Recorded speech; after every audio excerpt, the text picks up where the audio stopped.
Pambansang loyalista, dito mo makikita. Pambansang loyalista, dito makikita ang totoong balita. 1, 2, 3, Pambansang loyalista, ito ang the best.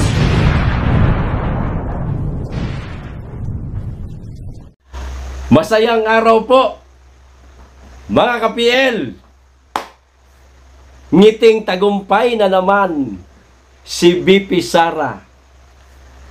Siguradong marami na namang paiiyakin si BP Sara.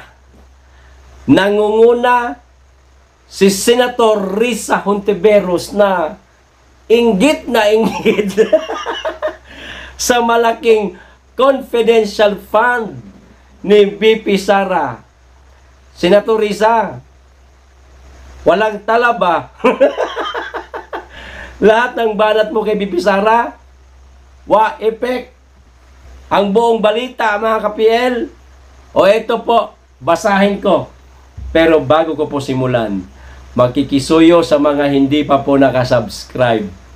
Baka naman. At paki-click nyo na rin po ang notification bell para updated ho kayong lagi sa mga upload. At huwag nyo rin pong kalimutan, palike naman po sa video. Maraming salamat. Makikisuyo. O, ito na. Iyakan na. Mga kritiko ni BP Sara. Wa effect. Lahat ng mga banat ninyo sa kanya tungkol sa confidential fund niya. O, BP Sara na mayagpag approval rating. O, ito lang naman. Pero, namayagpag pa rin, mga ka-PL. So, lahat nga ng banat ng mga kritiko niya, wa effect. Si Vice President at Education Secretary Sara Duterte ang may pinakamataas na approval rating batay sa isinagawang survey ng Publicus Asia Incorporated. Iyakan na, mga galit sa Duterte.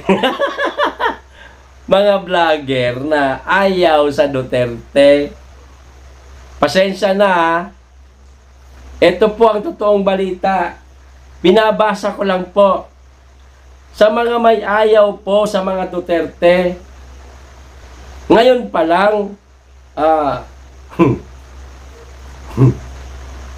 maghunos dili na ho kayo. Ha?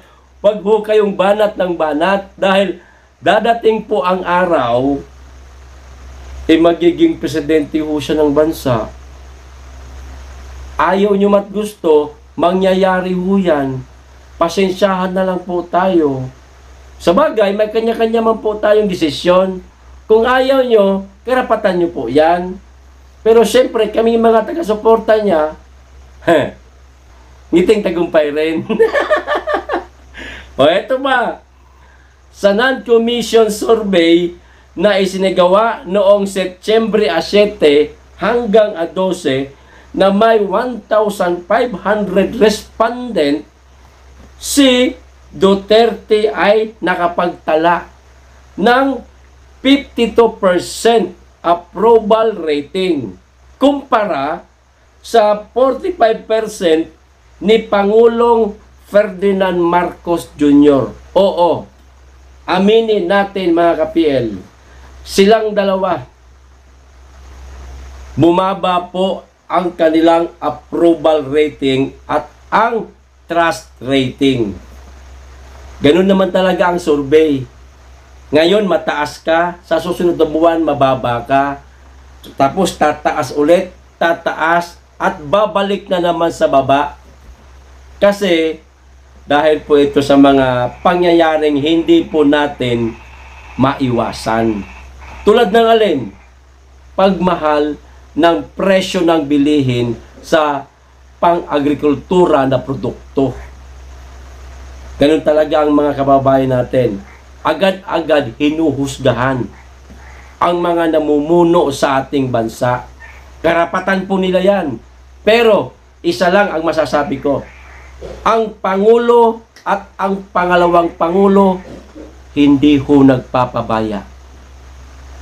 Lahat ng kaparaanan ginagawa ho nila para, syempre, tugunan at lutasin ang problema sa bayan. Tandaan niyo po yan, mga ka-PL at mga kritiko na rin ni VP Sara at ni PBBM. O eto pa, sa miyembro ng gabinete ni Marcos, pinakamataas si Defense Secretary Gilbert Gibo Chodoro Jr. na may 46% na sinundan ni yumaong Department of Migrant Worker Secretary Susan Tuts Ople at Social Welfare Secretary Rex Gatchalian. Ayan, hanggang dyan lang po ang babasahin natin, mga ka-PL, kasi nakatutok ho tayo sa ating Pangulo at pangalawang Pangulo. Okay lang.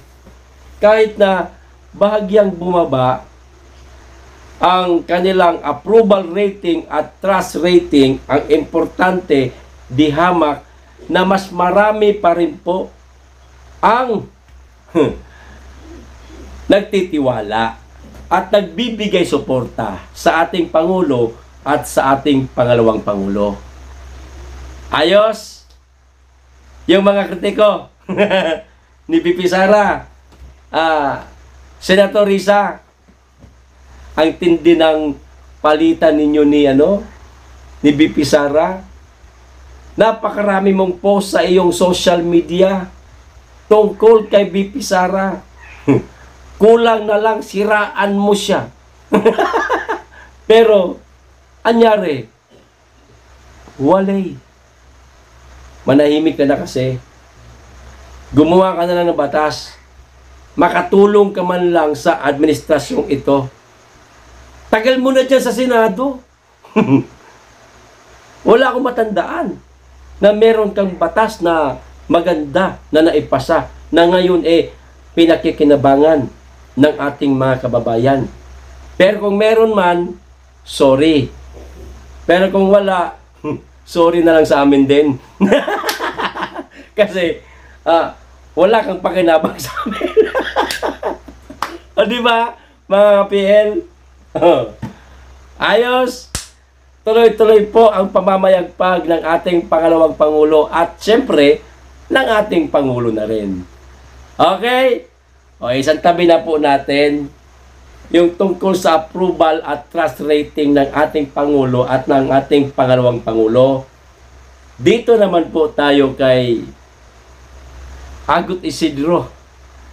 Nabuhay na naman si Palita. Meron po siyang patutsada. Meron po siyang pasaring sa ating Pangulo. Sigurado ako, wala namang ibang pinasasaringan tong babaeng to kundi ang Pangulo lang naman Hindi ko malaman, may gusto yata ito. Gusto yata ito maging jowa si PBBM. Ayaw namin. Gurang ka na, Inday. Ha? Hindi kayo bagay. Okay. O, ito na. Humirit na naman itong matandang to. O, ayan hirit ni Agot sa martial law. Sa martial law, siyempre, kapag humirit siya sa martial law, damay po ang pamilyang Marcos, nangunguna na ang Pangulo. Hirit ni Agot sa martial law anniversary. We not only normalize stealing, we even legalize it. Paano mo nasabi, Agot? Dami mong alam. Ito pa. May makahulugang post sa X ang veteran actress na si Agot Isidro tungkol sa pagsaligal sa pagnanakaw. Paano nasabi nitong babae ito na legal na sa ating bansa ang pagnanakaw? Ani Agot, we not only normalize stealing, we even legalize it. Sino pinasasaringan mo, Agot Isidro? Huwag mong itago sa saya mo. Ilantad mo ang pangalan. Oh. Nilagyan niya ito ng hashtag na Life in the Philippines. Walang binanggit si Agot kung sino o ano ang pinasasaringan niya. Ibinahagi niya ito sa paggunita sa ika-51 taong anibersaryo ng pagdeklara ng martial law sa Pilipinas nitong araw lang na to, mga ka-PL. Agot. Ano, babanatan ko ba ito, mga ka-PL? Hindi, ganito na lang. Agot. Sino yung pinasasaringan mo? Para kanino ito? Bakit hindi mo prangkahin? Kung sa mga Marcos ito, lalong-lalo na kay PBBM, pangalanan mo. Agot Isidro, sigurado ako hindi ka papatulan nun. Kasi wala ka namang bilang. Ha? At higit sa lahat, wala namang maniniwala sa'yo. Dahil hindi ka naman politiko. Hindi ka rin naman political vlogger. Napakaraming ang bumanat sa Pangulo. Hindi niya naman pinakikialaman. Hindi niya naman pinapansin. Ikaw pa na laos ka na. Ako sa iyo, Agot. Total, laos ka na, di ba? Asikasuhin mo yung karir mo sa pagiging artista. Mukhang wala ka na yatang project. Wala na kami nakikitang proyekto mo. Bago ka makialam sa usaping politika, unahin mo muna yung karir mo. Baka nababagot ka lang. Kaya ka nakikialam sa politika at binabanatan mo ang Pangulo. Nababagot ka, ano? Oh, maghanap ka ng project. Dikitan mo yung mga director at producer para magkaroon ka ulit kahit teleserye man lang. Pelikula, wala na eh. Huwag kang makialamin dahil. Okay? Naintindihan mo? Hindi bagay sa'yo makialam sa politika. Hindi ka naman politiko at hindi ka rin naman political vlogger. Manahimik ka, Inday, ha? Okay? Malinaw? Nagkasundo tayo? Mga ka-PL, ano po masasabi nyo? Okay. Agot. Pag-comment lang po. Ayos. Hanggang dito lang po tayo. Maraming salamat sa inyo lahat. Mag-iingat kayo lagi. Be blessed.